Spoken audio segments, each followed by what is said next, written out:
y adhère.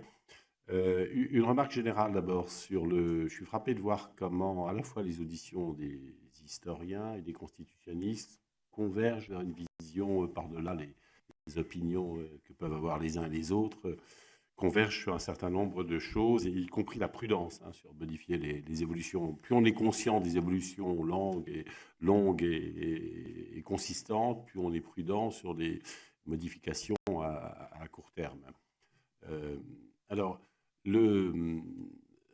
l'évolution que décrit Nicolas Rousselier sur la force du Parlement, puis la force de l'exécutif aujourd'hui, voilà, ça s'est fait sur 150 ans, tout ça.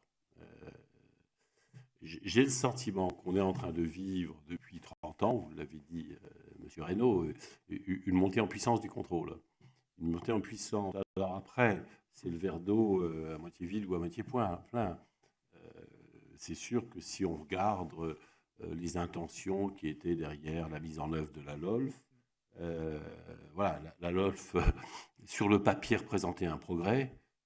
En pratique, il ne s'est pas passé grand-chose. Les débats parlementaires sont peut-être encore plus obscurs qu'avant la LOLF.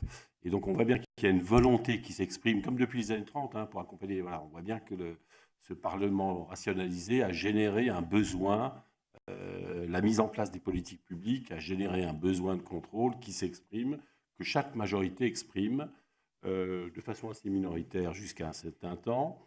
Je me réjouis de l'arrivée de cette majorité à laquelle je n'appartiens pas, parce qu'elle est la première qui exprime finalement ce qui s'exprime depuis 25 ou 30 ans. Vous êtes la première majorité à dire ça assez fortement et je m'en réjouis. En revanche, je suis assez perplexe parce que j'ai vu l'échec de la LOLF qui présentait de grandes ambitions et je me demande si votre timing va pas vous amener aux mêmes difficultés, c'est-à-dire aux mêmes déclarations d'intention et la même difficulté de faire bouger les choses.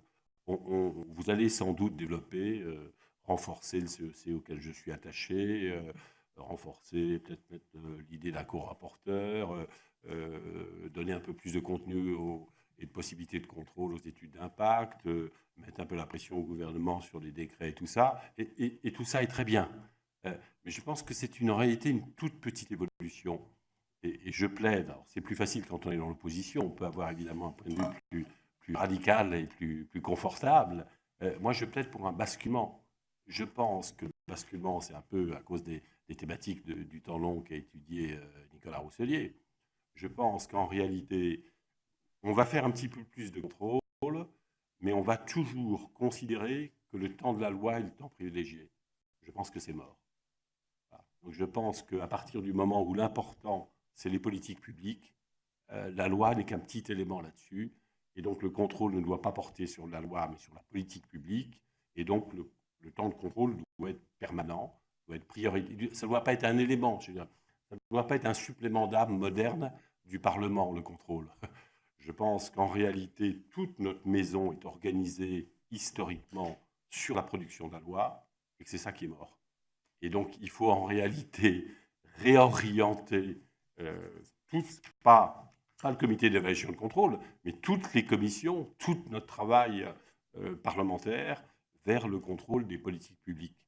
Et donc, on a énormément, on sent ce besoin, et cette majorité sans doute plus fortement que les autres, et je m'en réjouis, mais on reste bloqué par deux choses. Je pense que vous ne pourrez pas aller très loin à cause de cela, à cause du timing politique que vous avez, qui est une entrave à aller au fond des choses, et un timing politique que je comprends. J'ai appartenu à des majorités, j'ai intégré moi-même dans la majorité le timing de ces majorités.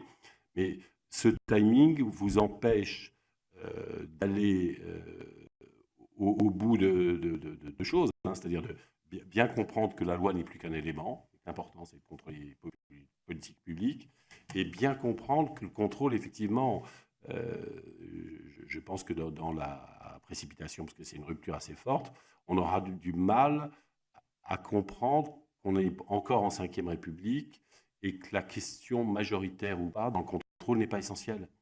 C'est aussi, vous voyez, tout est centré au Parlement sur la loi, il faut s'en défaire, et tout est centré sur est-ce qu'on soutient ou est-ce qu'on ne soutient pas le gouvernement. Analyser une politique publique aujourd'hui, c'est pas soutenir ou ne pas soutenir le gouvernement, c'est voir pourquoi les gouvernements, quels qu'ils soient, y compris sont impuissants et ne peuvent pas avancer. C'est-à-dire, l'interpellation, elle sera efficace quand on pourra mettre en cause des politiques publiques que les gouvernements ne maîtrisent plus en réalité.